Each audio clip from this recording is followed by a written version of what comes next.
Shalom. I am here with the Reverend Father Eric Seitz and Dr. Eamon Wilson and his lovely wife, Kathryn Wilson. And we are going to discuss what happened at Thunder Bay and what we can learn from that and take forward with us. So, take it away, guys.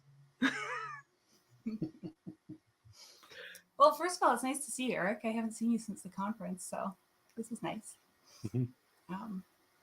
I've been curious, since we said we were going to do this, I've been curious what your thoughts have been since the conference, what your takeaways were. Yeah. So I had to leave early Sunday afternoon. I had things going on the Monday afterwards that I couldn't miss. So I had that long drive across Minnesota back to North Dakota then, and while I was driving back, all I could think about was ecumenism, and just this the quality of conversations that I was able to have with different people there. Really, it's just my mind was going in that direction. Like if and I guess something I would want to see is seeing if we can bring different churches together to be able to have that kind of quality of a conversation. So that was my first takeaway from that. It was especially interacting with. Did you meet Michael? He was probably about 6'4", Orthodox convert. Yeah, I got to interact with him a fair bit, and that I think he certainly put that in my mind. But our conversation too, Eamon. Yeah, it was all just kind of swirling around in there. So yeah, that was my big five. So Well, I'll say one thing about that. So there has been talk about something in the Southern California area, sometime maybe spring, maybe in the summer, maybe even in the fall. And I mentioned to somebody, we really need to invite the Roman Catholic Church as an organization, because I think part of it's important to recognize that the Catholic Church is represented by many people, but it is an organization, and it's a very large and important organization. And the response I got back, which made me laugh and will hopefully make you laugh, Father Eric, is we invited the Eastern Orthodox. Have you seen the meme, right, where there's the two people standing there? It's like, are you guys friends? And the ones labeled Roman Catholics are like, yes, and the Eastern Orthodox are like, no. Yes. Well, my response was, I think at least in the United States, a lot of Eastern Orthodox are Protestants playing at being Roman Catholic, because the Eastern Orthodox, like, there's no official, well, there is the OCA, but like people go from one, patriarchate to another and like float in a way that's very, very Protestant in the United States, that you wouldn't actually get to do in an, if you were in Greece or Russia or any place that has its own patriarchate. But besides that, you guys who organized it, hey Garth, what say ye? And we have an audience. There are people. If anybody in the audience wants to chime in and ask questions, certainly. But the Wilsons made Thunder Bay happen.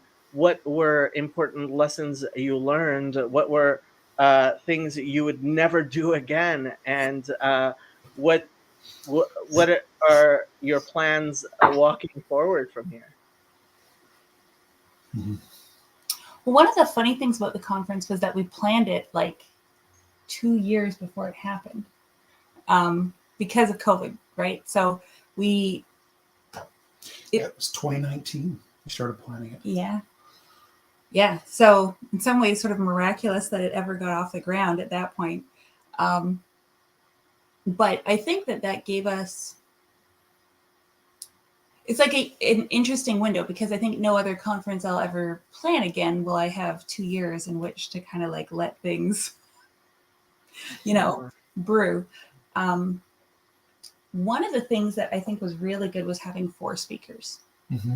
I think that was, it provided nice opponent processing, because we had 2 theists, 2 atheists or non-theists. So you had differences there. You had 2 more scientific, 2 not scientific.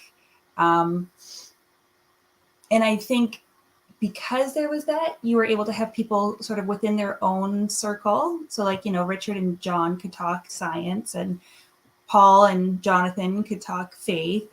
But so you had a little bit of like conversations within their own circle, but then across the aisle, obviously there was a lot of that too. And so I think getting a mix of both of those things, I really liked what that did to the overall conversation. So I think that's a takeaway that I would feel like we would want to mirror again. Yeah.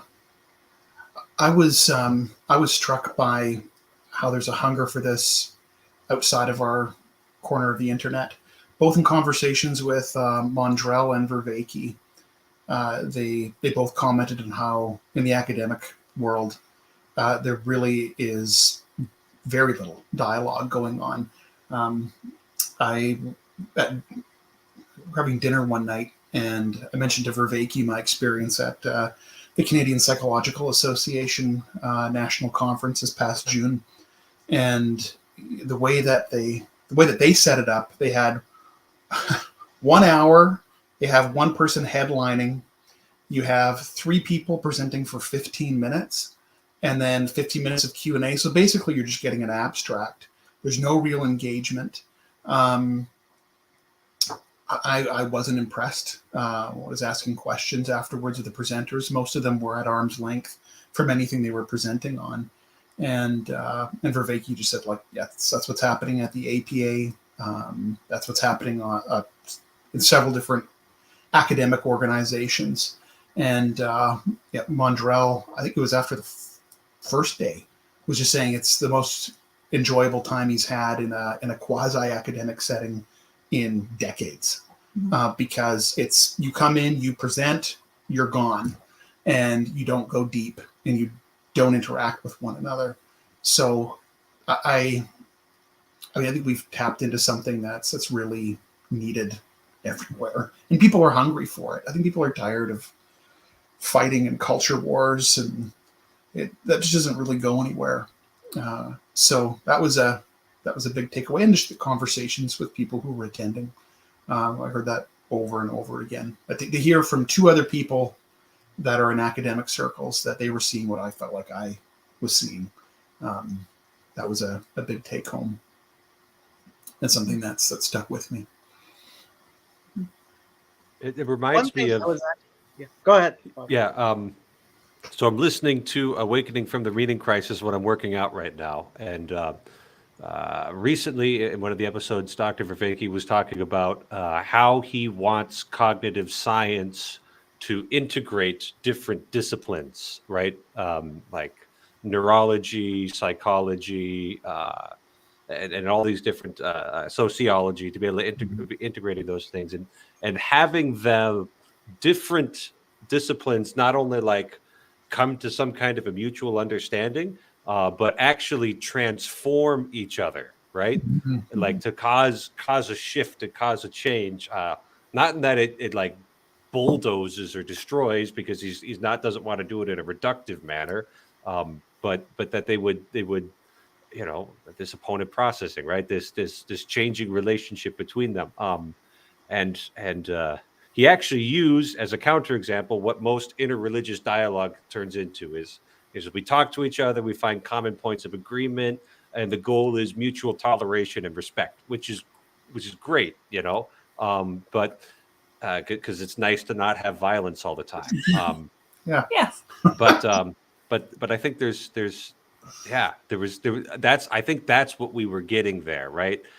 With the different people we were talking to, and the space that was created was where we could kind of lean into each other. We could kind of push on each other and allow ourselves to be pushed a little, or to be changed, to receive that motion. Yeah. So So my question was, and I think that kind of butterflies with it, is um, do you think having it at a church or um, enhanced it, or would it be better? Because I know it might be easier in some ways to have conferences like this at a church or some religious environment, but you could also have it at a university or campus or something like that. And um, do you, what do you think may be some of the up and downsides of using a place like the Abbey as opposed to a university?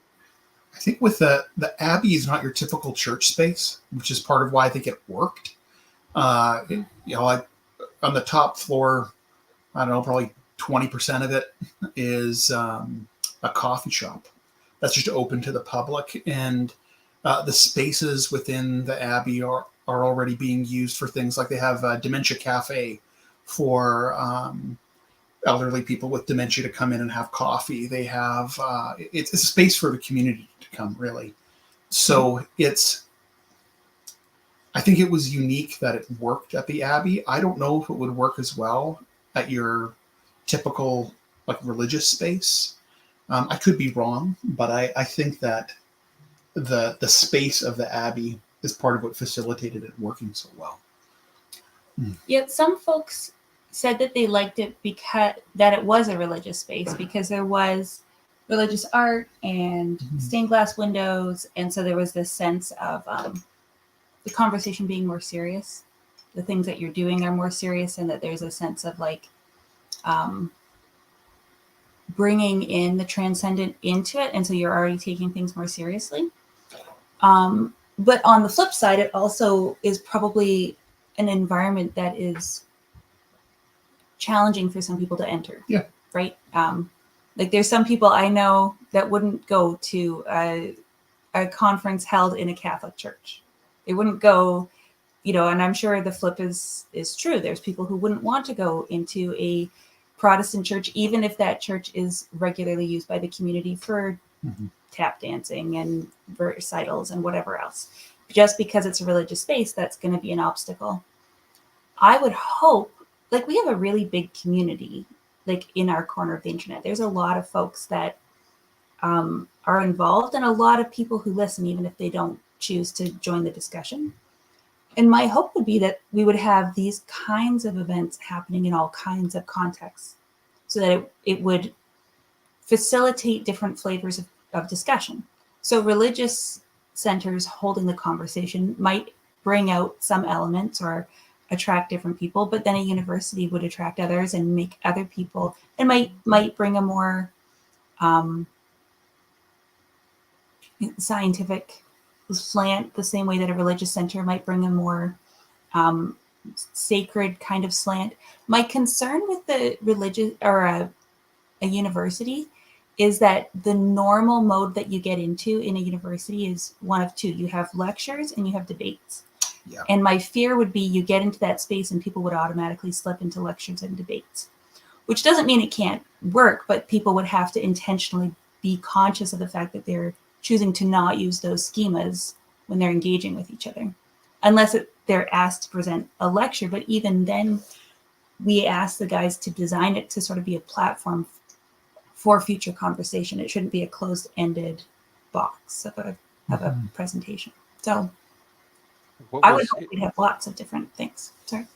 What was interesting about Urban Abbey, this is something I picked up pretty quickly, is that the abbot, Scott, he never, to my recollection, ever described it as a church. And that's got to be intentional, because the word church just pops right out of most people, So he's very intentional about not using that word, and it's got to be to not bring along those kind of churchy, I already know what church is. I don't need to go there to learn anything. If you've had that, or so that made, I think, the space particularly suited to this conference. Mhm. I was also surprised that the Baptist church had an image of Jesus in a former Baptist church had an image of Jesus in a stained glass window. They don't usually go for that. They're a little more Zwinglian, I think. They are. Yeah, they are. But yeah, I know. I also found it surprising the first time I went to that church when it was a Baptist church. It was probably 20 years ago, the first time I went in that building. And I was surprised when I first walked in. And they had other images of Jesus previously too, the church that had it. You go into, there's a women's Bible study and prayer room, and they had a couple pictures of Jesus on the wall there. And where the coffee shop is now. Where the coffee shop is now. I was like, this is an interesting Baptist church. And I grew up very iconoclastic. So that was like, at the time, it was a little boundary pushing for me. Well, stained glass in general is not a very Protestant thing to have, right? Well, Yeah. they'll do it sometimes, but it's usually abstract patterns, right? Hmm. Yeah. Not, So anyway, So let's talk about as far as big and small. I know one thing about having it in Thunder Bay was it was very difficult to get to. I actually considered flying in and flying out, and it was like, yeah, there's no flying in and flying out really quickly. And so, I mean, I'm kind of thinking possibly if it's in Los Angeles, then there's a lot of like, okay, lots of people very easily can come and leave, and it's convenient enough. I mean, Jordan Peterson is having 3 concerts in the Los Angeles area. 2 of them uh, uh, sold out so quickly that they got the Honda Center, which is 18,000 seats for the third one, and I think it's going to sell out on short notice. And so there's a very different feel to something that may have, Mhm. hopefully, and I do hope this corner of the internet will one day have 18,000 people at our conferences. But when I talk to some of the other people in our corner of the internet, the idea of an 18,000 person conference is the last thing they would ever want, because having a small gathering of people talking together, cohorts, cliques, right? So is there a um, a certain aspect to which maybe we do want to have these types of things in somewhere that it is far outside of the norm, and you get a small number of people, and do we want to also have big things where you feel like you went to a concert, right, and now you're a deadhead for Paul Vanderklay, and you know, um, how do you keep how how do you keep the large and small? How do you keep it from being mega church anonymity versus small house church type thing? Thoughts?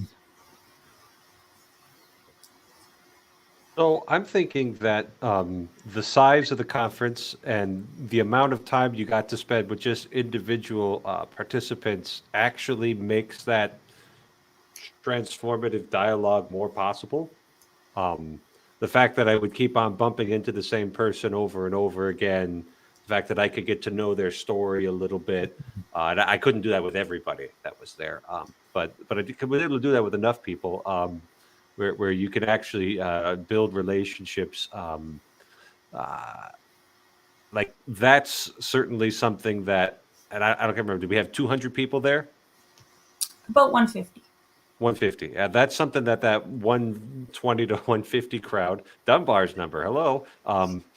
It can actually provide. But maybe the bigger things have other things too. So Yeah, I would think a larger conference, it would have to be either you would have to find a way to be able to break down into smaller groups, or it would just be a totally different feel. Like it's a different agenda. You're going for a different feel, and yeah, like you said, we're like a concert. The action's all on the stage. We're not trying to bridge that gap as much. So I think you could, if you broke it into groups that were that smaller number, and you intentionally, I think it's possible. Or you could just say, yeah, we're going for a totally different thing, and it's one. I would be sad if it completely took over and there was no smaller gatherings, but I think to also have a larger gathering, sometimes that's nice for folks who maybe are a little intimidated by the idea of a group where you would be seen and known. You can kind of put your foot in the water with a big group. There's some anonymity there, and it can have the feel of like I'm among a lot of people who are like-minded and value what I value, and so that can reinforce what I value, for good or for ill. But so I do think there's a place for bigger gatherings, but I think it would have to have a different flow than the one that we did in Thunder Bay. And I mean that's present certainly in Catholicism too. So you've got your Sunday congregation. You could also go to daily masses, which you'd have maybe 40 people there, and you could get to know them pretty well. And you could also go to a big mass with the Pope with 500,000 of your closest friends. So it's like and all of that's Catholic. So I'm sure there's similar ways of doing things in other churches. Yeah, it's so right now tonight is the last part of the Festival of Booths, and during this year, apparently after the whole COVID thing, so there is the priestly blessing that's done at the temple, which obviously, like, this is something that has not been done for for thousands of years, and apparently they had a group of some 500,000 people for the priestly blessing at the temple. Yeah, which is far beyond anything we do in Judaism, because during high holidays, it's prohibited to use sound amplifications. So I haven't seen the videos yet, but there are videos of stuff like that. But I think it is important to have both aspects at some. There's something about being part of a group of thousands of people that creates a certain rhythm and solidarity with anonymity that, while being in a smaller group, is so. I actually would like to see both kinds of things, and sometimes you can have, okay, so we have these large, presentations or whatever, and we have smaller breakout groups. But yeah. There are some of the personalities in this little corner of the internet, and I speak specifically of Pastor Paul, who would probably hate to be a VIP and have VIP tickets. Because if you have 18,000 people, it's like not, like I got to just kind of hang out with Paul, and it was great. And yeah, we got 18,000. It's going to be a little less possible because the big three that people came to see, there was always somebody who wanted to hang out with them, wanted their attention, all that. Even with just a paltry 150 people there. Mm-hmm. So, Eamon, I'm not going to let you be quiet. Well, I've been thinking about this a lot over the last week or so. I think ideally you would have both. With larger scale, um, I'm not sure what it will take for what's happening here to grow, because we don't have a central figure or set of ideas. It's more a way of relating to one another, and I've wondered how that scales, um, and how a larger movement is created from that. And I keep hitting dead ends. I'm not saying it's impossible, but I'm not really sure. Not really sure how that would work to be having multiple events of we had 18,000 people. I would speak to something really big happening, but I'm not sure what that would be. Okay, I am going to introduce something. You guys are all going to be very surprised at me introducing it. But I talked to Kathryn about this a little bit, and Paul Vanderklay introduced me to this movement in Toronto, actually, which is calling itself the Jesus Movement. And they talked a lot about the difference between a centered group and a bounded group. Mm-hmm. And I think actually you kind of need both centered and bounded groups. So with the bounded groups, you have a boundary, and some people are inside and some people are outside. And I do think we do kind of need that. With a centered group, you have something that is a focal point, and it keeps people focused together as a group on one thing or how far distant they are. And I'm probably as distant as you can get while still being centered on Jesus. And frankly, I am perfectly fine. And the best I can figure is it's kind of unfortunate that the meeting house in Toronto has been having problems, which has to do with people misbehaving. But a to me, it seems for this corner of the internet to have a Jesus centered, and if you honestly are Jesus centered, right? If it's really okay, all we're gonna say is this is focused on Jesus, and obviously my conception of Jesus is very different from any all three of you, but other people. But I think there's something to be said about a human being and that human being's life, which allows us to put away maybe the dogmas and the creeds, which work better for a bounded set, because you can say, hey, you know what, I look towards this person, and this is one of my favorite images to show on this channel. It is a painting, I believe, from like 500 years ago called Christ Crucified. And for me and my channel, this has been a focal point. And I'm guessing, like, if people were to say, well, who would say we should center on this? I'm guessing Father Eric would be number 1 on that list, and I would be number 4 on that list in this little discussion. But for me, I think at least for me, and the Vervaeke types might not be as happy, but maybe the Pajot and Vanderklay types would be. I am perfectly fine with this being the central icon towards which we gather.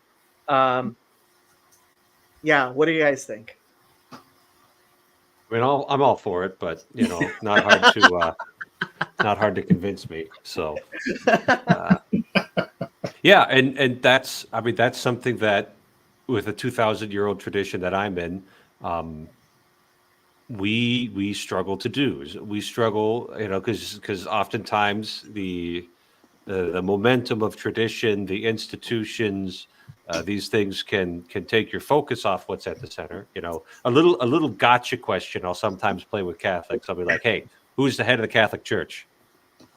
And people will say, The Pope. They'll say the Pope. they'll say the be Pope. We're wrong. like, no, Jesus is the head of the Catholic Church. The Pope works for Jesus. He is the vicar of Christ, which means he's not Christ. So yeah, just like, oh yeah, and I usually get a little chuckle out of that because I try to make it lighthearted. But yeah, keeping that focus on Jesus can actually be difficult. Can we convince the Protestants of this? I call what do they call it? Iconolatry and idolatry.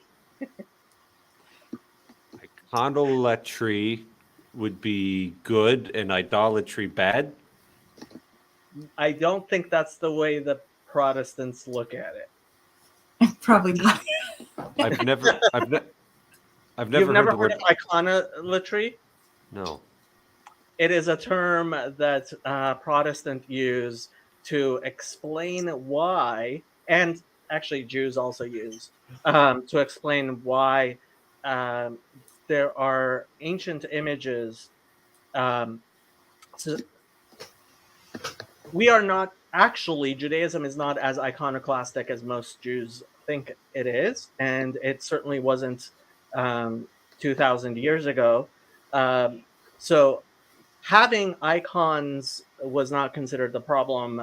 Worshipping icons is what Protestants would say, and mostly Jews would also say is a problem. And that term iconolatry is used as a I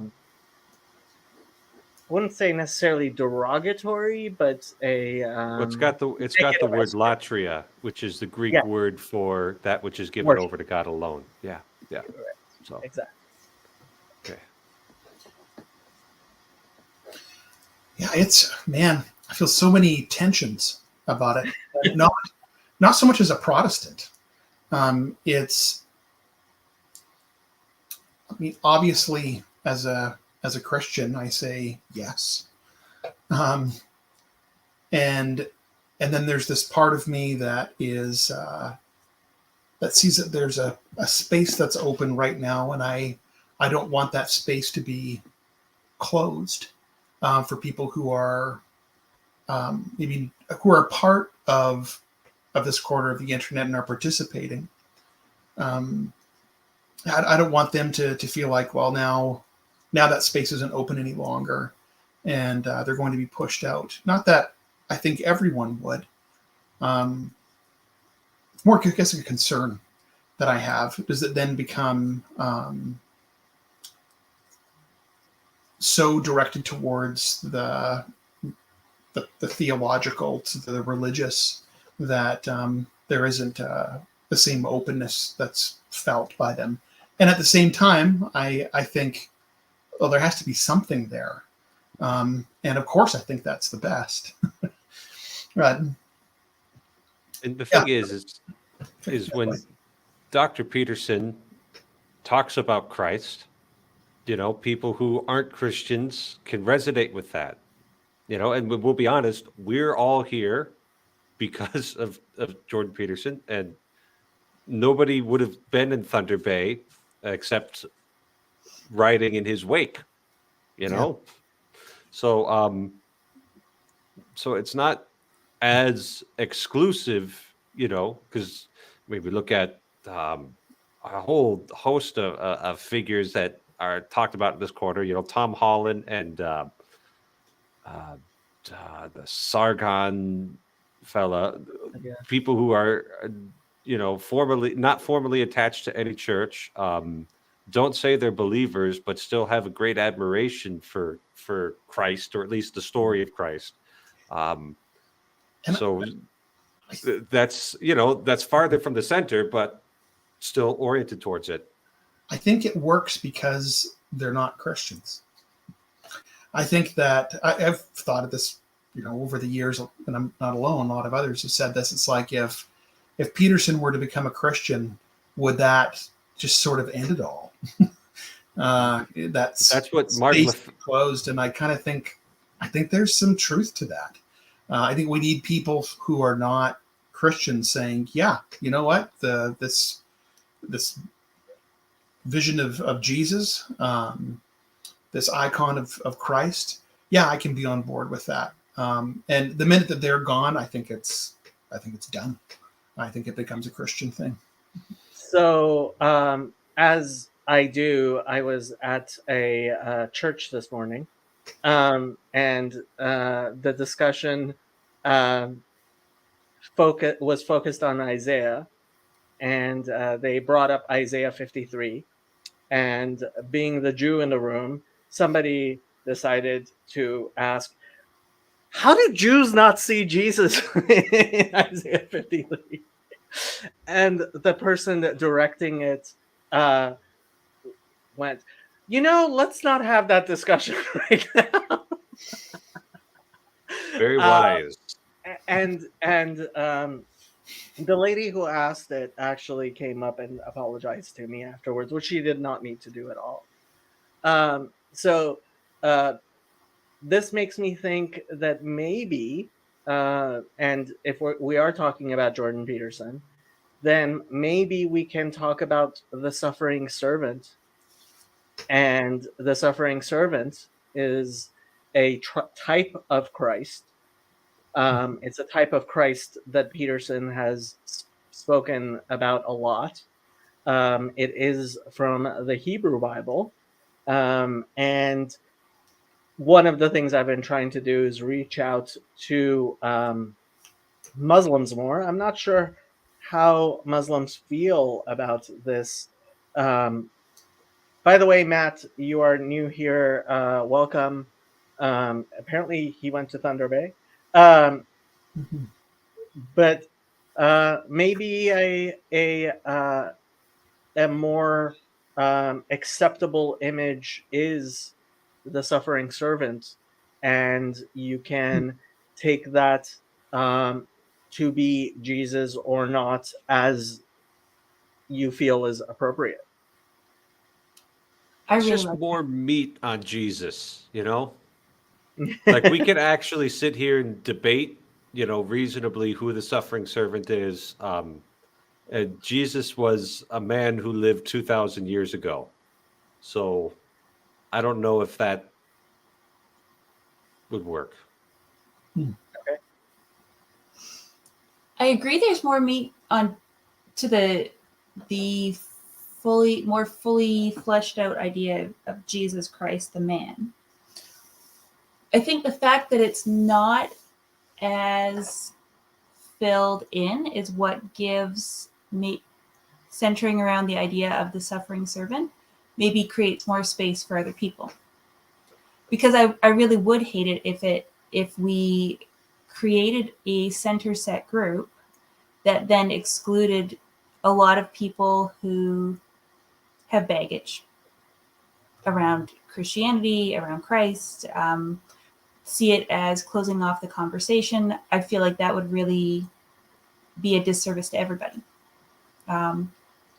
So I agree with you that it isn't as fully fleshed out, but given the goal of creating a conversation that is not just ecumenical, but is like even broader than it. Like, because what we want and what's been so good, I think, is that the space that we are in is very much like the courtyard. Like there's room for everybody to come.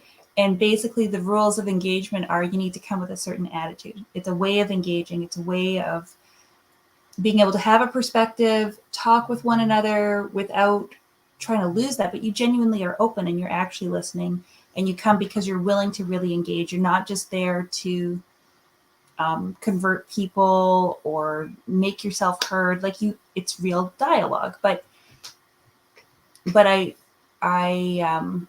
I would hate to lose that flavor, I think. Eamon, I'm not going to let you be quiet. I'm very similar thoughts to Kathryn. I have the same concerns and think that it creates more space by being less defined. Again, I'm going to be leaning in a certain direction on all of it and think that that Christ is a more clear embodiment of all of that.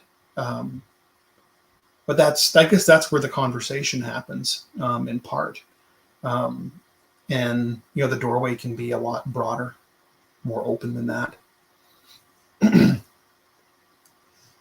Yeah, because we're talking about how do you create the space to continue to have the conversation we've all been having, that best is a vessel for all of that. And then within that conversation, we can have our own particular voices, obviously. But I like that the suffering servant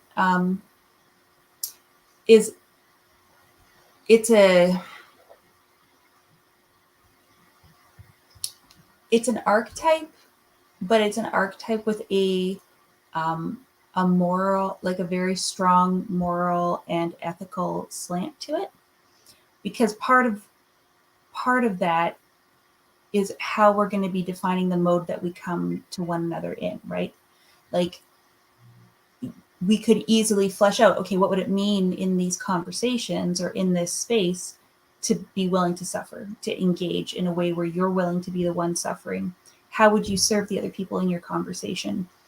How is the fact that you're willing to share your thoughts a way to serve other people? Like, you can do a lot with that as the center focal point. That if we were to choose something more arbitrary, like just dialogue or something, it doesn't have the same kind of implicit sort of virtue. Mm-hmm. So. Yeah, dialogue is just, there's not much to it, right? Whereas with a person, with a human being, with Socrates, with Buddha, with Jesus, with whoever you want, it's like, there's something there, a lot to wrestle with. We're more moved by people and examples than we are just by the concepts and ideas. They always come later when we're trying to figure it out, analyze it. Yeah. And I think about Jordan Peterson. He could talk about Christ from his position, and people found it really compelling and not off-putting at all. And maybe I don't know if you guys have ever talked to Mark Lefebvre, but he's very intent that we, the church people, should not be trying to convert Jordan Peterson. And he thinks that was a mistake, which is it's a hard thought to. Okay, well, we need to invite Mark in. Well, okay. And he can make his points. I take that idea seriously. I'm not saying I agree with him. I have to say, I think when a lot of people, when they ask me about this part of the internet, they say, "Oh, you're talking to people who are open-minded." It's like, no, actually, I'm not talking to people who are very open-minded at all. I'm talking to people who have a quiet confidence. And that quiet confidence is in an idea of the logos, which is, you are not going to teach me anything that is true, that is going to make me move away from my God. Because my God is the God of truth. And I have zero fear of the truth. I have fear of lies, right? So when I talk to Father Eric, I am not at all under the impression that I am suddenly going to make him believe any of the things I believe, or to Kathryn and Dr. Eamon here. But and that's not the point for me, certainly. And I think for a lot of people, the point isn't, okay, if I do convert you to my thinking, and to my extreme surprise, there are people who I have actually converted um, to my thinking. Um, and I have to say extreme surprise because nobody ever agreed with me before in my life. Um, but uh, the I am perfectly happy if people agree with me. When we had the conversation, I'm not pulling punches, and that's what people actually like. Well, the people who like me, as opposed to the people who dislike me, and there's plenty of those, um, who think that I should be pulling punches, that I should be more polite and kind. When I talk about the Trinity, I don't pull punches. Mhm. It's polytheism. I'm not pulling punches. At the same time, I am speaking to people who uh, that's not an affront to. Mhm. That's not shocking or disgusting or um, a problem to, because uh, they realize if I agreed with them, I would agree with them. And there is a better ecumenism, which is much, I would say, much better than the polite ecumenism, where we don't talk about whether or not the suffering servant is Jesus, where we don't talk about, okay, so what do Jews believe about Isaiah 53? Or um, then the polite one. And so this idea that, oh, it's I should, or you should, more to the point, believe that somehow it's better if Jordan Peterson. Well, if that is the case, then I will leave it to God. Um, I'm sorry, I'm going to subject you guys to one of my favorite stories, but I love telling stories. Um, so there were three students of the Maggid of Mizrich, who was the student of the Baal Shem Tov, and they were walking down the street, and one of them was Reb Baruch, who was the grandson of the Baal Shem Tov, and he was very rich and very strict, and he was known for being a harsh type of guy. And one of them was Rabbi Levi Yitzchak of Berdichev, who his moniker has become Ohev Israel, the one who loves Israel, and he was known as a very kind and gentle person. And the third student, the youngest student, was the founder of the Hasidic dynasty I belong to, which should tell you who's going to have the best answer here. And they were walking down the road, and they saw a farmer, a Jewish farmer, who was wearing his phylacteries and wearing his prayer shawl and shoveling muck but in the horse stalls while saying his morning prayers. And Reb Baruch sees this and he becomes very angry. And he says, if I were God, I would strike him down where he is. How dare he profane um, these holy objects and the prayers with while he's shoveling muck. And Rabbi Levi Yitzchak of Berdichev said, if I were God, I would make the man exceedingly wealthy, so he never had to shovel muck again, and he would never feel that he had to interrupt his prayers with um, with such menial work. And the Alter Rebbe said, if I were God, the world would be exactly as it is. Hmm. Hmm. And so if if I were God, the world would be exactly as it is. But at the same time, we also have a normative vision. And I don't think we need to get rid of that normative vision in order to accept the sovereignty of God in the world. We can speak truth and believe in the Logos and believe in dialogos, in sharing the truth as we see it with each other and living the truth in our lives, while at the same time accepting the sovereignty of God. And now I'm going to stop preaching at you guys.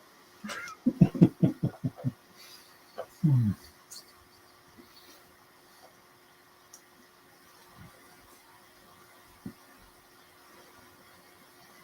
I think it's some things.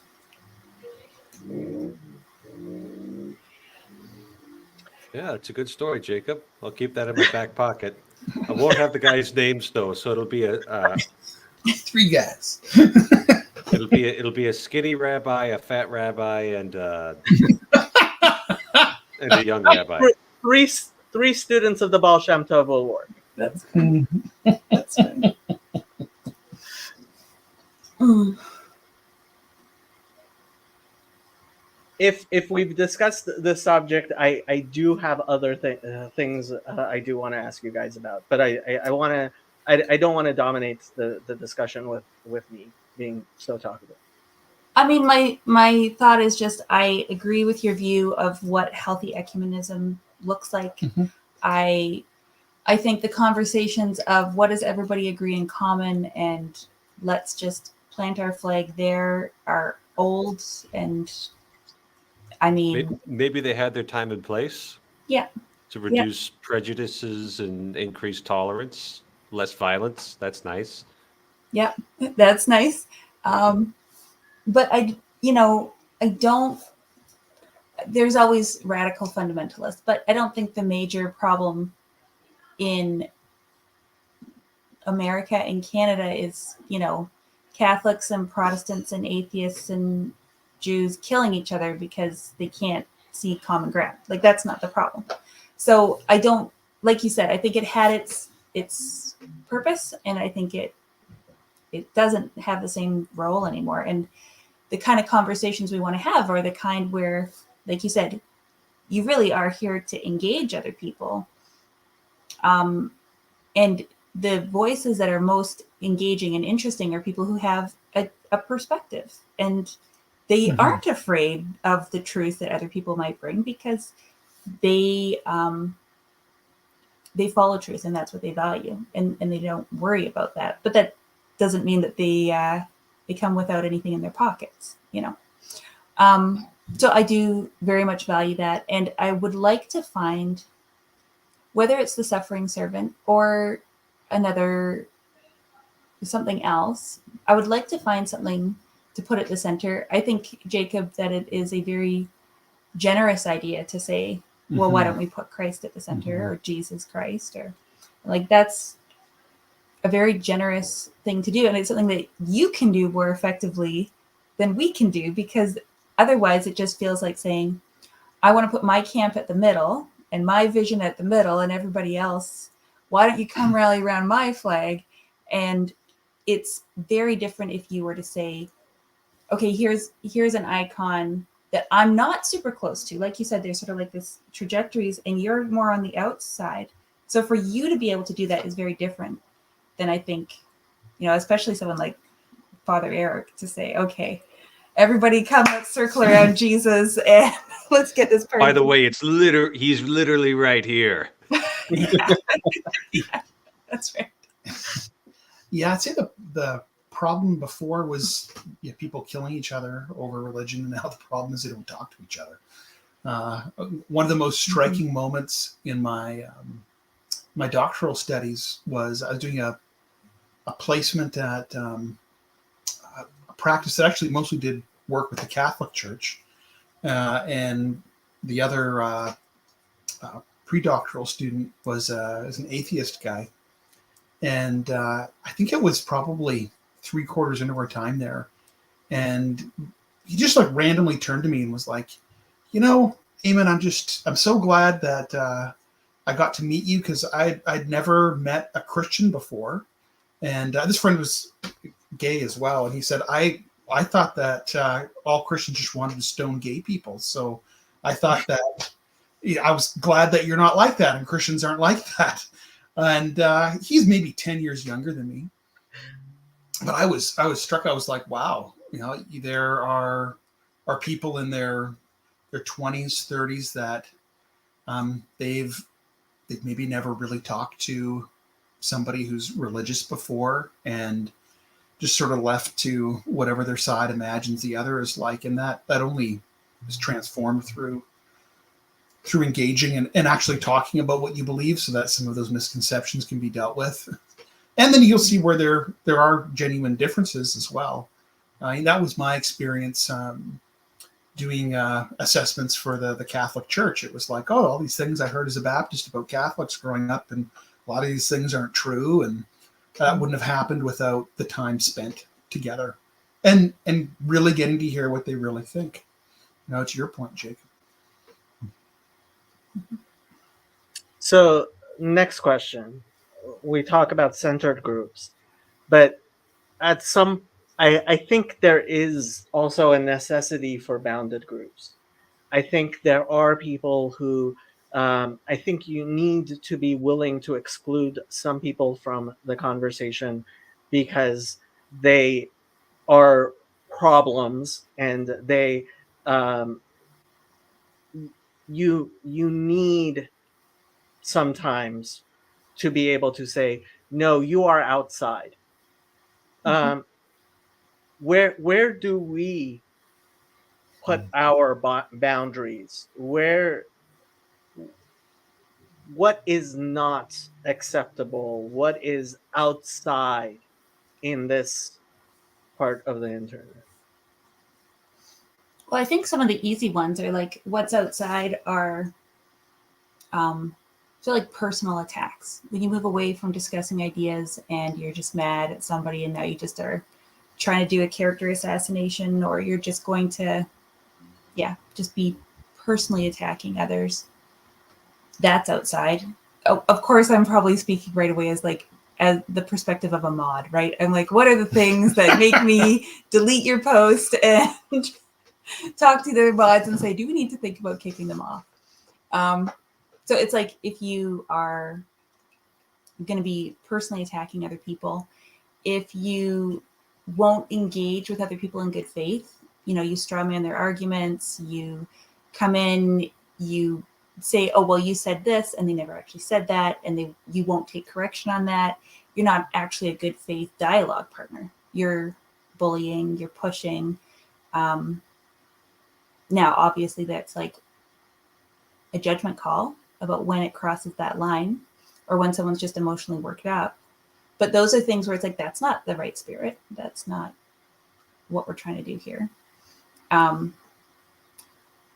think there's lots of conversations where it's like, I don't even want to entertain those conversations. I don't want to have the conversation of, is pedophilia okay? I'm like, no, that's not a conversation, and I'm not willing to hear both sides. Like, nope. There are just some topics where I'm like, those topics are so morally repugnant that I refuse to even accept them as like reasonable questions that we should be asking as a society. Like, no, there's just some things that are obviously out of bounds. And I don't want to hear your moral argument for why it's okay. So that would be my first couple of things. And what's tricky about it is we can intuitively know when somebody else is participating in the same thing that we are, right? Like, are you playing the same game that I'm playing? I know game's not the best word for it, but I hop onto the server. There's this crazy guy, Sam Adams, and he doesn't believe in the Trinity, and it's like, well, what's up with that? But like, he didn't tick me off, First off, because he wasn't claiming to be a Catholic who didn't believe in the Trinity, so it's like, he's already outside the wire on that bit there. But also, it's just like, he was just there. He was making his points. He was, making his points, doing the back and forth. You could tell intuitively on levels that you couldn't reduce to an algorithm, that somebody's playing the same game. It's a participatory knowing. We're doing the same kind of conversation, and so basically all of that, bad faith arguments, and personal attacks have nothing to do with that game.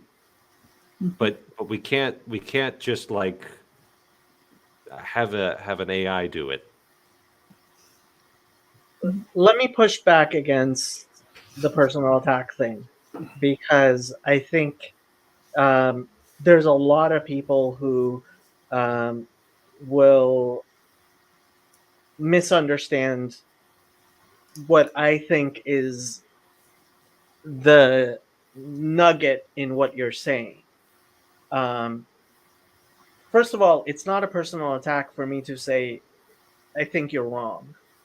Oh. And that doesn't mean that I have to start every sentence with, I think. I can just say, you're wrong. And in our little corner of the internet, we should understand that, of course, that's just my opinion, without, that's just your opinion, man. Right? And at the same time, I mean, yeah, I think part of the problem is when you have strict rules, people will try to game those rules. Will try to play games with those rules.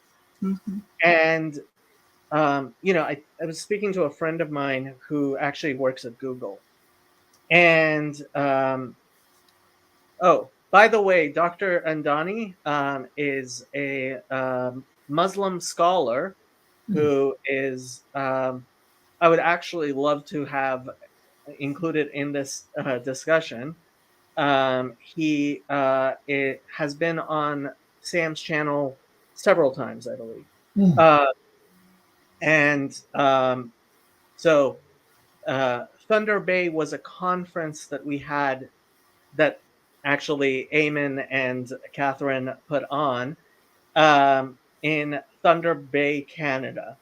And so, yeah, the discussion is about where our community is going to go in the future. And I wanted to highlight Dr. Andani partially because I think we really need to have a direct invitation to Muslims to be included in the conversation. And while Dr. Andani is from a very particular and somewhat controversial, what do I even call it? Denomination is a bad word for it, but tradition within Islam. I certainly welcome his participation, partially because the Muslims who are very ready to, it's called takfir, to call him a heretic, may be the precise types of people we don't want to include, but unfortunately, their voices are very loud on the internet. Let's put it that way. And I highly recommend Community of Interpretation. Not exactly sure. That's so we call it our little community. Actually, Dr. Andani, if I had your contact information, I would send you a. You know what? I am actually just going to put the link in, and We're opening it up. Only to Dr. Andani for now, because I really would like to have Dr. Andani join us if he can. But what was I saying? You were pushing back on personal attacks and wanting to clarify what that meant. What constitutes one? Yeah. Right. And disagreeing with you is not a personal attack on you. and people have to use their, What I many people say that I attack people personally, and I would like to think that I really don't, despite the fact that any time the question of the Trinity comes up, I will say that it is, in fact, welcome, Dr. Andani. I will say that it is, in fact, idolatry. I'm sorry. what I meant by personal attacks was more like if I were to attack your personal history, your appearance, I'm going at you as a person. I'm completely avoiding ideas, and I've just shifted into an assault, which I don't see you do those things, Jacob. So I think it's different. Dr. Andani, do Hey, you how are like to you? introduce? Hello. First, I just wanted to say thank you to you because I know this week you sort of stood up for me in that other stream with Kalilullah, and I heard what you said, and you were not buying what he was selling. Um, so I appreciate that because I couldn't even. I think they've like put me like they blocked me in that chat, so like he can come and say all these things about me, and I can't even respond. So you were my I only have to advocate say, on that thing. yeah, unfortunately, while I have been trying to engage the Muslim community, and certainly you have as well. Honestly, I don't know if you saw Jordan M. Just put out a video. Uh, Doctor somebody destroys Jordan Peterson, and it was a very serious destroy, and the Muslim community has been very, very unhappy with Dr. Peterson's message to the Muslims. And it's like, what? I'm sorry, when you act like little children, expect to be treated like little children, and if you cannot have a discussion with an Ismaili Muslim, and their problem wasn't even with Ismaili. So Ismaili Islam has been very, very influential throughout Muslim history, and Dr. Andani is a scholar of Muslim history. And But it is a tradition within. I hope the word tradition is correct, within Shia Islam, which is, and it is now a minority position within Shia Islam, and Shia Islam is a minority position within the greater Muslim community. And part of what people have been um, very unhappy with Dr. Peterson is that he told Sunni and Shia Muslims that they need to stop fighting. And the response I've gotten is, who are you to tell us to stop fighting? Well, I'm sorry, but with the massacres of Shia Muslims, the genocide of Shia Muslims in southern Iraq and in other parts of the Middle East. I didn't mean to completely waylay this discussion, but at the same time, and actually, I would like to know what Dr. Andani thinks of the idea of centering this group around the concept of the suffering servant, because I think for Christians that would be acceptable. I believe for most Jews, the concept of suffering servant would be acceptable. I don't know if it would be as acceptable in the Muslim community, but yeah, since we're having this discussion, I really I welcome your participation, Dr. Andani. I mean, you do have in Shia tradition the notion of redemptive suffering, right? Like Imam Hussein and many of the Shia imams were like massacred or persecuted by certain political authorities, and Shia Muslims like commemorate, they remember that suffering.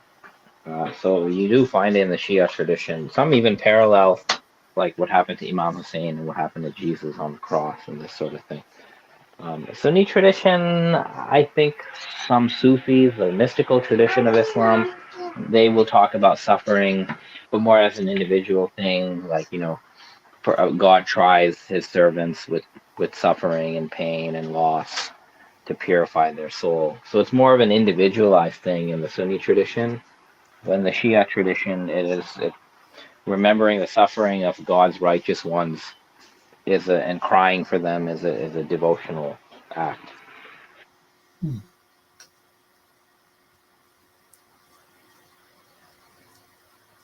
Any responses, or we can go back to the discussion we were having about a bounded set and what rules we would establish to say, okay, maybe if the idea, I do like the idea of the suffering servant as center, and obviously we're not making any decisions here. I don't think any of us are authorized in any way to make decisions, but I think this might be a useful discussion for this corner of the internet going forward.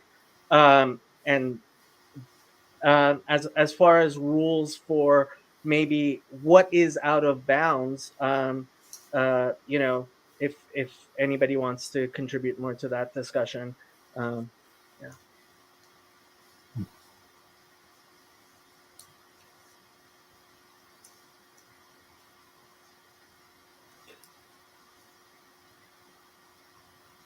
Dr. Eamon, I nominate you to speak.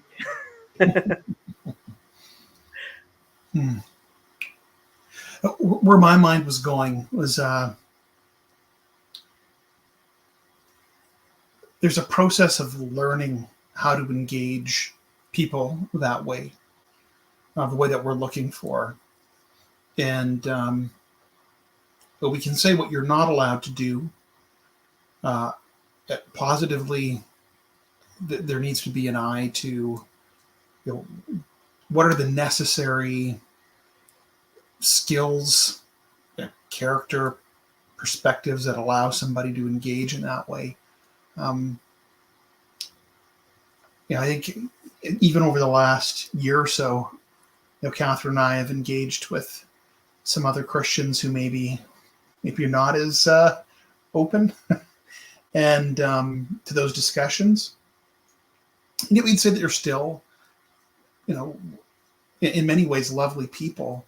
And that we even would say that it's like, oh yeah, I can see myself 10 or 15 years ago being very much like they are right now currently. And if this is going to grow, this conversation and the participants in it, there needs to be some thought in the direction of how do you cultivate that? How do you help people learn how to do that? And that might, if we can articulate that, maybe that helps us in discerning what is really out of bounds more clearly. Part of the fun thing is that I don't think, let's say, when I entered seminary, that I would have been able to engage, or when I was kind of in my early years of formation, right? Because there's something about just a certain level of maturity in your faith, right? And most reasonably functioning faith traditions will produce a type of maturity that gives you confidence there. But there's no way to become mature without passing through that immature stage. So we do need to give people a little bit of grace in that. I might have come in, at 22, I might have come into this corner of the internet really swinging hard. Whereas when I was 27, 5 years, but 5 big years, I think, I find this stuff, so.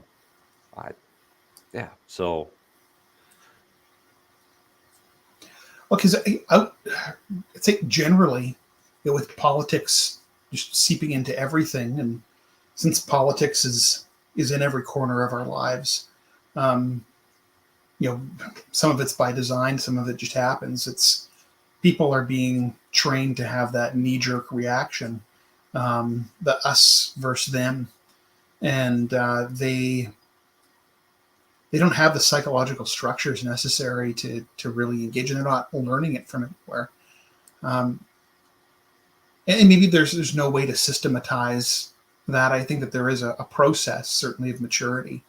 I even think, I guess, in our work as therapists, often, like, you're working with couples, it's like, okay, you know, they're coming out swinging at one another, and you're laying some ground rules, and then you're teaching skills, doing a lot of teaching skills that people don't have to regulate emotion, and to even be able to sort through in their own mind what they're thinking, and to have the tools to reach out to someone else.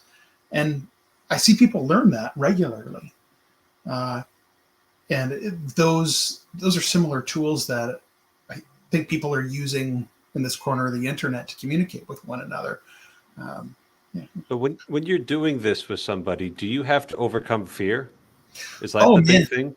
Big time. I would say my biggest failures as a therapist in my early years it was almost always marriage counseling, and it would be couples just like laying into one another. And I remember this one couple, they were in their 50s. It's amazing they were even willing to see me. In a way, I think I was like 29 at the time. And the wife and husband they would swing at each other, and I would intervene somewhat timidly early on. And I remember it's probably like a month in meeting with them, just thinking like, man, they're coming here and they're just beating each other up every week. And I just need to suck it up and stop this from happening and facilitate something, because they clearly can't do it on their own. And so my heart was absolutely racing before those meetings. I think, 12 years out from that, at this point, my pulse doesn't raise, 1 beat per minute. It's just sort of flat at this point. But yeah, it was very nerve-wracking. I had to learn how to regulate myself. There was a steep learning curve there. But even coming into the capacity, I was talking more about your clients and with yourself. Talking about how to approach situations in a new way, how to open up new possibilities in a relationship, those sorts of things. You've got to be able to be brave to do that. Mm-hmm. And that's I think that's maybe it's like, I've got to be able to hear a really good argument from Jacob every once in a while. Right? It does happen, ladies and gentlemen, it does happen. A really good argument from Luke Thompson, a really good argument from Sam Adams, a really good argument from Bazzani, whatever how to say his name, and just like not have that crush me, because a really good argument is like, oh man, I never thought of that before. I don't have any response to that right now. But you got to be able to just stand there and not have that threaten your identity. Even as you acknowledge what's going on there. Another piece to it is trust. That allows you to have some of the courage. I think that you're just setting yourself up in front of a firing squad. And right, this person isn't just trying to trick me. Yeah, and early on when I'm working with a couple, I realize if they trust me, even if they don't trust one another, I can facilitate that. They can borrow from me until they build that up. In their relationship. And so you can loan other people that trust if they trust you. And that's where I think some of the success of the Thunder Bay event was, because the audience, the attendees, were able to borrow the trust that the speakers had for one another, with one another. Like, Paul trusts Dr. Vervaeke, not to just try to dress him down in front of everyone, and that creates the space. Yeah, like, I think a lot of what has worked to build the kind of conversations that we value and we want to facilitate is modeling from the guys that we watch, right? Modeling the Dialogos, and then when you see, because it's hard to put the boundaries around how do you do that. But if you watch it enough, you're like, oh, okay, I get the feel of it. I've got the flavor. I could put my toe in. I can try to do that. It's more easily caught than taught. Well, and where the idea for the conference started, even before we were driving to Sioux Lookout, was I was mowing the lawn out at the lake, listening to Dr. Vervaeke and Vanderclay talk with one another. That I think Vanderclay was running through a presentation or a talk or idea he had, and was just asking for honest feedback. And I was like, that's it right there. That's real trust. That's modeling a conversation from two different perspectives. And if people could see that, then they could embody it. And it's trust in the other person that you're talking with, which is essential, but it's also trust in, we could say it's simply God, or we could say the truth, right? Mm-hmm. And that if what this person is saying is actually true, it won't destroy me, right? Mm-hmm. It'll make me good. It'll build me up. It'll make me strong. Mm-hmm. Yeah. Um, That's hard enough. I don't know how much time you guys scheduled for this. I am willing to go all the way until sundown, because sundown is actually the Festival of Booths. But if people are, I think this can be the beginning of a larger and longer conversation that I think our community needs to have. I want to invite you guys, if there's things I haven't put on the table, which you want to put on the table, I want to discuss those. We can take questions from the audience. We actually have, according to YouTube, there are 12 people watching, and usually that's an undercount. And if you guys are willing, we could even have other people, if they are willing to turn on their cameras, please. We can have other people join us for the conversation, but I want to stop dominating this conversation and let you guys, the more important people, take over. Sure. So I've been reading Reformations. That was a book Paul was reading about a year ago. It's a history of Europe, basically 1450 to 1650. Looking to what the Protestant reformers were asking for. And I'm reading through this, and I'm like, dang, a lot of that's been delivered. Maybe 400 years after the fact, but let's take a look. We've got biblically based preaching, right? Now, I'm not going to say there's no such thing as a topical homily in a Catholic church, but the standard is, you go to the gospel and the first reading, the second reading, responsorial psalms. That's the first thing you talk about, right? So we've partially delivered that. And I was very amused when we were at the Urban Abbey, and the gospel reading of the day was the parable of the dishonest steward, which meant that they were using the Revised Common Lectionary, because that's what we were reading in the Catholic churches as well. And Paul completely ignored it. But we'll let that aside. The Protestant Reformation has transformed the practices of indulgences within the Catholic Church. We no longer accept alms for indulgences. Right? That practice is completely reprobated. We no longer give out paper certificates saying that you've earned an indulgence. It is entirely an oral agreement. And we no longer place specific time frames on a partial indulgence. It's either just a partial indulgence or a plenary indulgence. We're not specifying that. Clerical celibacy, well, we still have that, but it's not attached to all the money anymore, right? And I think that was a major reason for complaint, is that all these clerics, like if you wanted to enter into these positions of power, you had to do this celibacy thing. Nowadays, I'm decently well taken care of, but there's no, there's not the money there used to be. So that's a good thing. We now have liturgy in the vernacular. I think we might have overdone it a little bit, but that's beside the point. You now have the liturgy in the vernacular. And the cult of the saints just ain't what it used to be. Certainly people now think of saints as their friends in heaven, like not so that they can go to God for them, but it's just nice to have friends in heaven, you know, and as examples, which I think was more the thing. And we still have the papacy. We still have the real presence of the Eucharist, which is trouble for some Protestants, and the Mass is a sacrifice. So what I'm saying is that real transformation is possible, and hopefully we don't have to have wars to do that in the future. Thank you for coming to my TED Talk. Hey!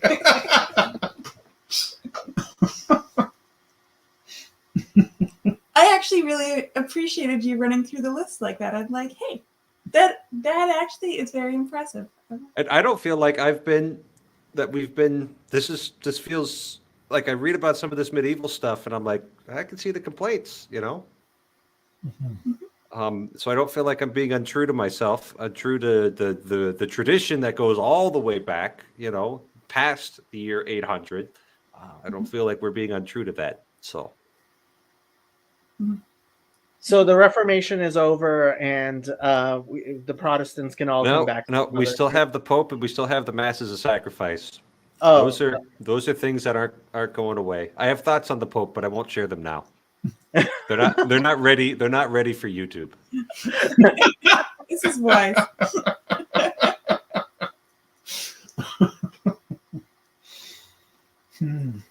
Wilsons, what do you have to say for yourselves? I'm sorry. No.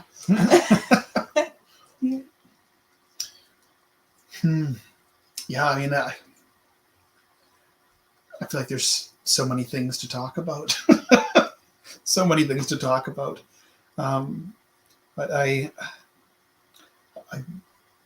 I'll go in this direction. I think in Protestant circles, what I've observed over the last 15, 20 years has been a desire to be more grounded historically in our beliefs, and that's meant, you know, some Protestants sort of moving more into like the Anglican Church, or, you know, other Protestant traditions that go back further, and I think that speaks to just how people feel like they're floating in air. Think of I was actually asked to do a training this coming week for some pastors out in Atlantic Canada, and they sent me the email last week. They're like, "Oh, could you do an hour on identity and you know, its implications for pastoral ministry?" And I'm like, okay, I need a little longer than a week, I think, to prep and have it be up to snuff. But you know, who we are is, there's an intergenerational element to it. There's a historical, and as soon as you rip that out, I don't know how people define themselves. I see that in the Indigenous communities that I'm in, where it's like you go back 1 or 2 generations, and it's like, we don't know. Residential schools sort of erased all of that, and as much as they talk about that, and I think it's true, it's not unique to them.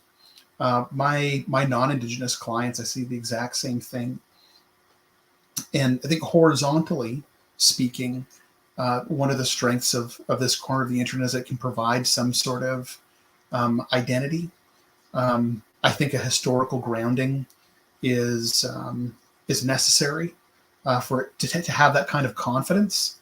I think it's really, really difficult not to. I think that's why the non-religious people that I know in my personal circles, I think that's why they keep going to Buddhism.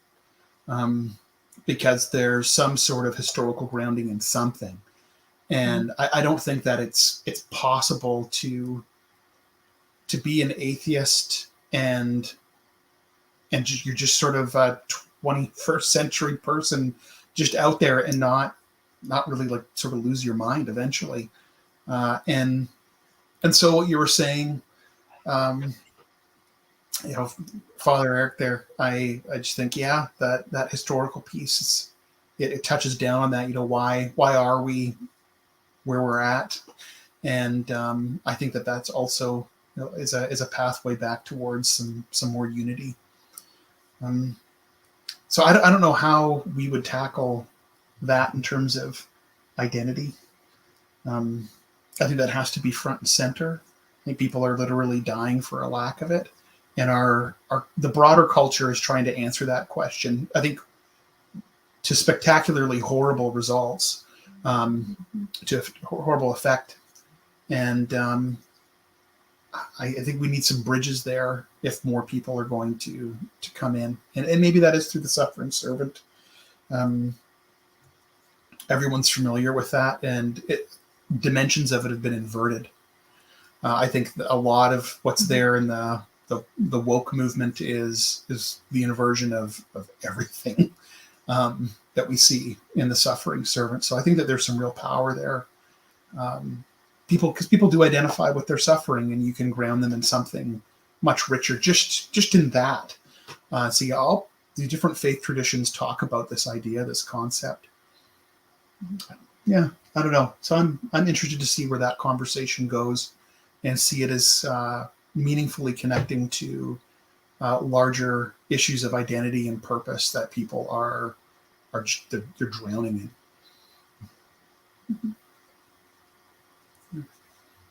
in. Before Matt left, he did have a parting thought. Suffering servant is insufficient because without further contextualization, it's not clear why that's even good. I have to say that yes, there it is not clear to a lot of people why that's even a good thing. When you say the suffering servant, you're actually talking about something to aspire to be. And part of, for me, I think in reaction to Christianity, oh, we have somebody from Twitch, and I have to include this. As a barber, I love this podcast, and that the men's faces, it is the perfect evolution of beards. Okay. This is the farthest thing from a perfect evolution of beards. You're stage 1. And then Father Big Mac is stage 2, and Eamon is stage 3. Okay. But I think in reaction to Christianity, a lot of, especially more, do I call it modern, mainline Jewish denominations have had such a reaction to the concept of a suffering servant.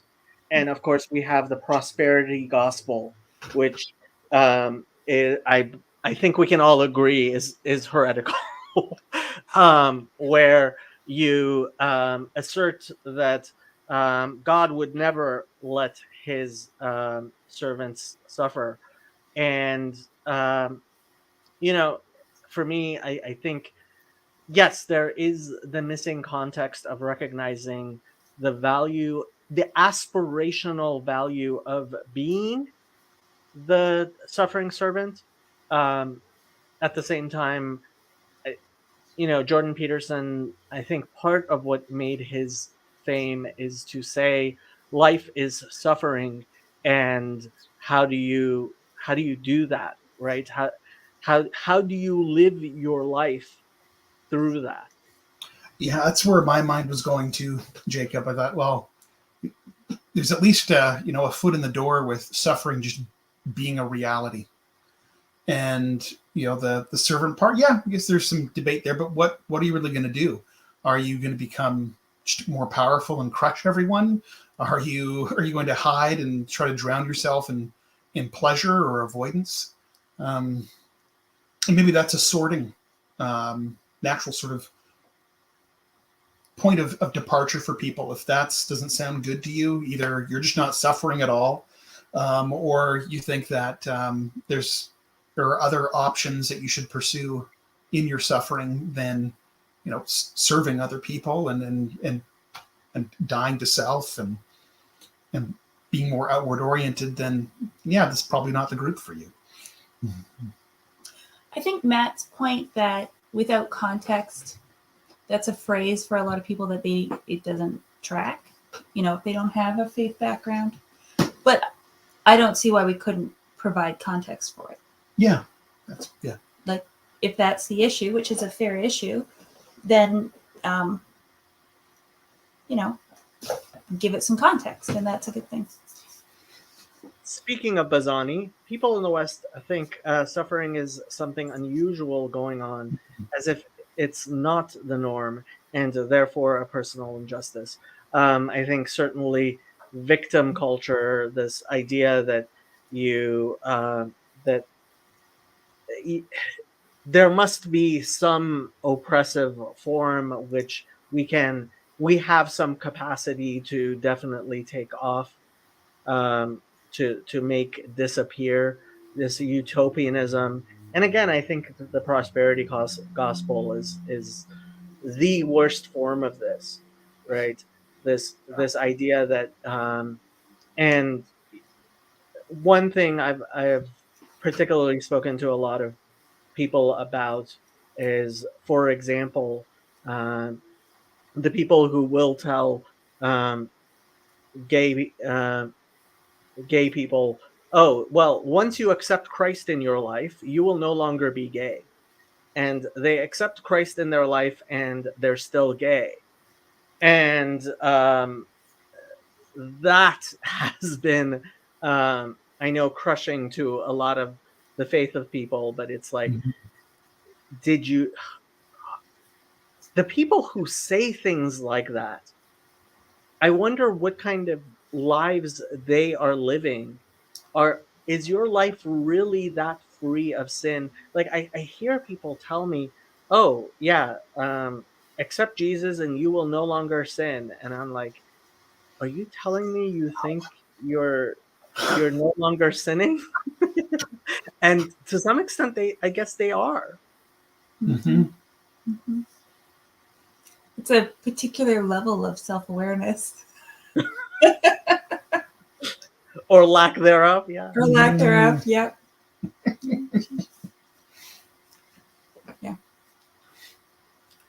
Oh dear.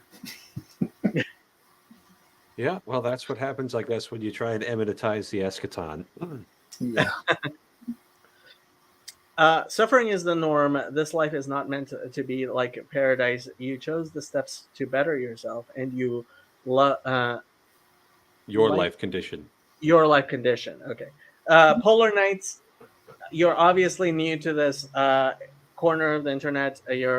I did not actually include links to things, but hopefully, I mean, I think we've been discussing a lot of very important things about where our community is going to go in the future. Um, I do want to continue this discussion. um, I think part of it is going to have to be, well, you guys have your consciousness and conscience channel and your Discord server, and I've been poking Father Eric about starting a Catholic server. he's not. I don't want a mod. I don't want to be a mod. He's I got enough going on here. I got not enough people to moderate here. I invite some of our Catholic audience, and I do know we have a Catholic audience, to consider volunteering under the direction of the magisterium to start a. I'm not a part of the magisterium. I'm not a bishop. Well, you can put us in touch with the magisterium. Yes, I could do. That I could do. Yes. No, and this has been one of my things in my little drums to beat in this corner of the internet, is engaging. I think a lot of us, and I keep on saying I am the most Protestant of us all. As Protestants, we engage the Catholic Church through individuals and individual churches.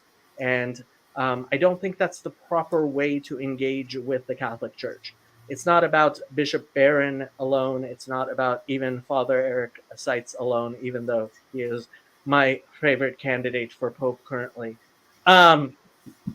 It I think you have to engage the Catholic Church as a church, and it and every time I bring it up, it lands like a bombshell.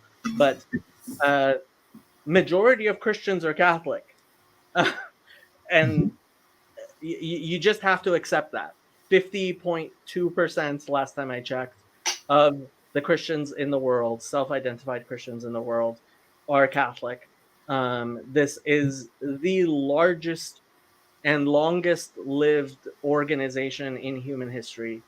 Um, and so, if we are going to be serious in our ecumenism, if we're going to be serious in, even I would say, engaging Christianity, you cannot do it, despite the fact that in the United States we often try to do it, without engaging the Catholic Church as a church. So, uh, yeah, that's my little drum, and you guys can comment.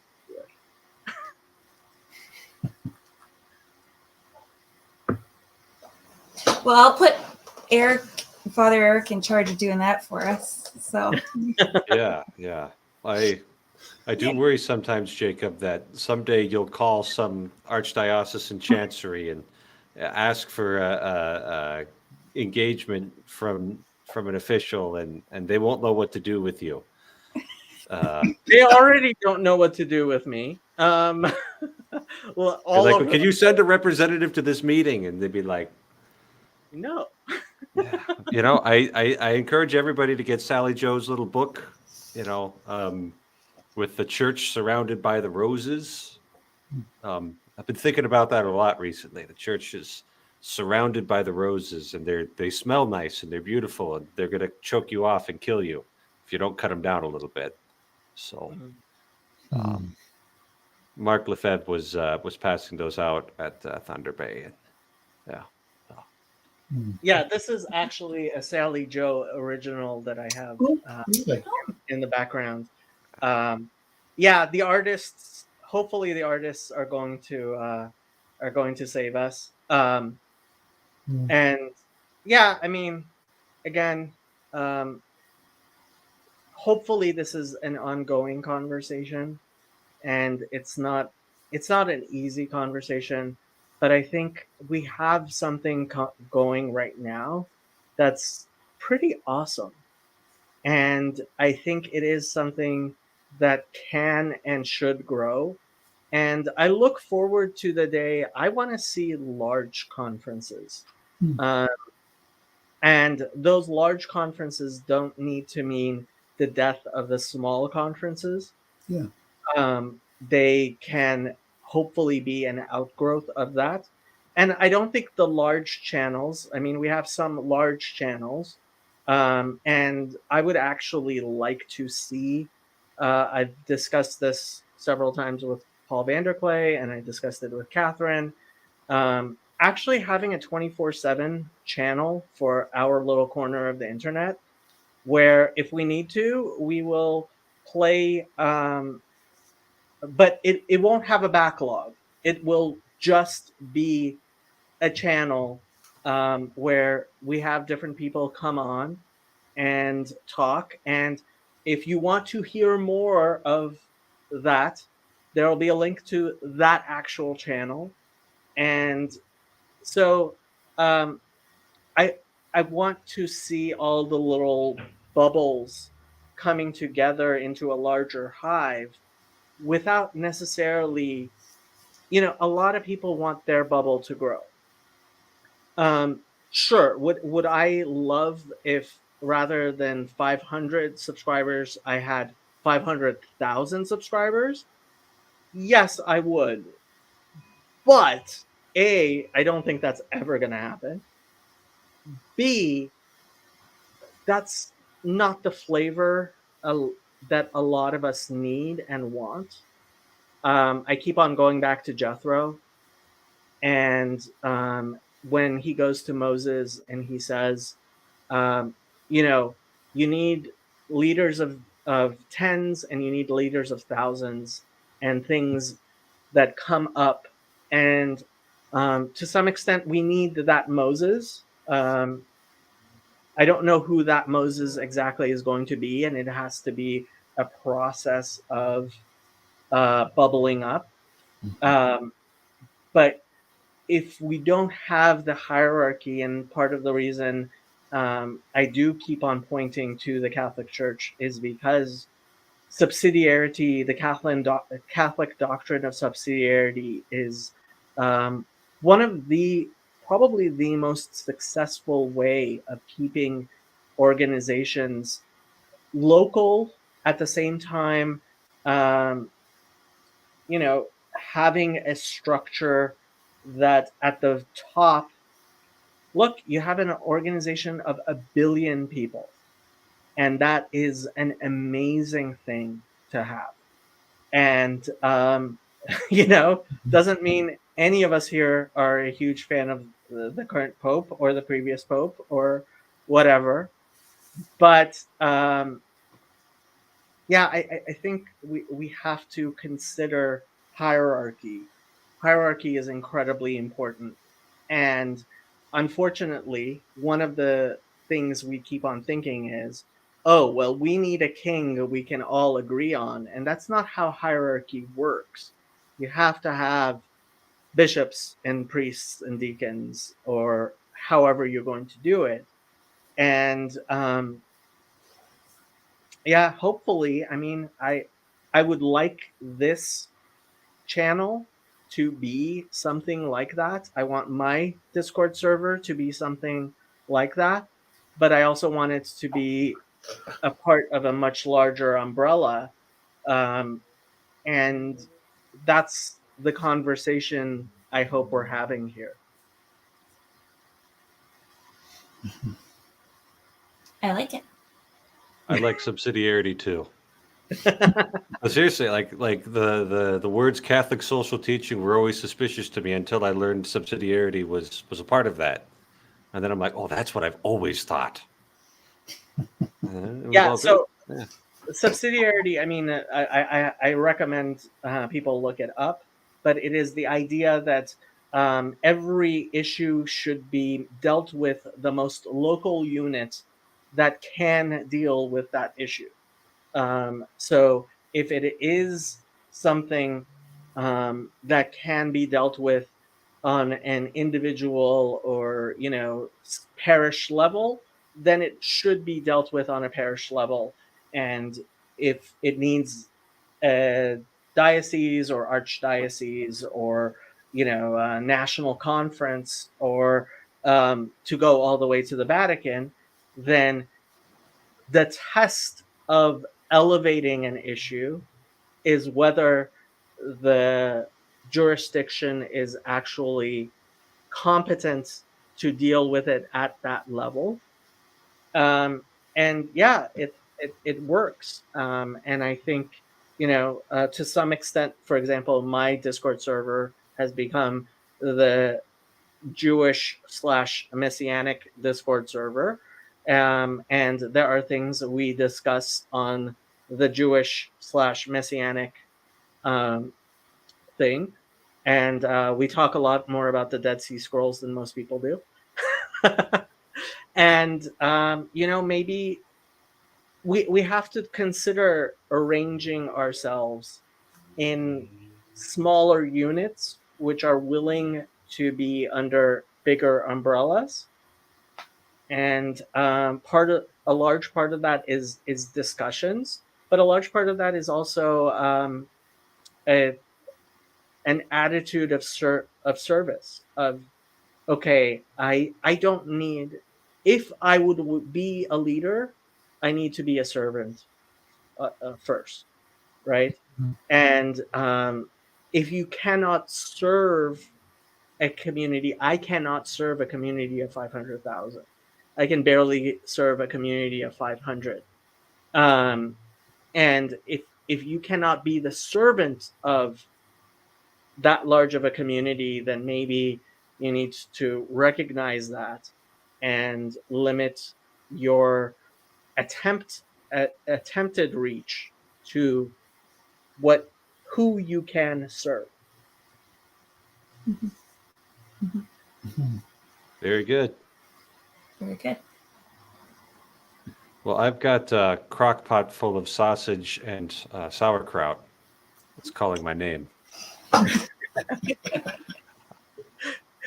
That sounds beautiful. The whatchamacallit seems to have kind of died down, the conversation on YouTube and Twitch. I am going to end the broadcast here, and to be continued. Please like, subscribe, comment, and make your own videos and have your own conversations about these topics. Thanks for having us on, Jacob. And thank you, Wilsons, for organizing the Consciousness and Conscience Conference in Thunder Bay, Ontario. It brought a lot of joy to my life. Our pleasure. And lots of other people's, too. Thank you. We had a wonderful time.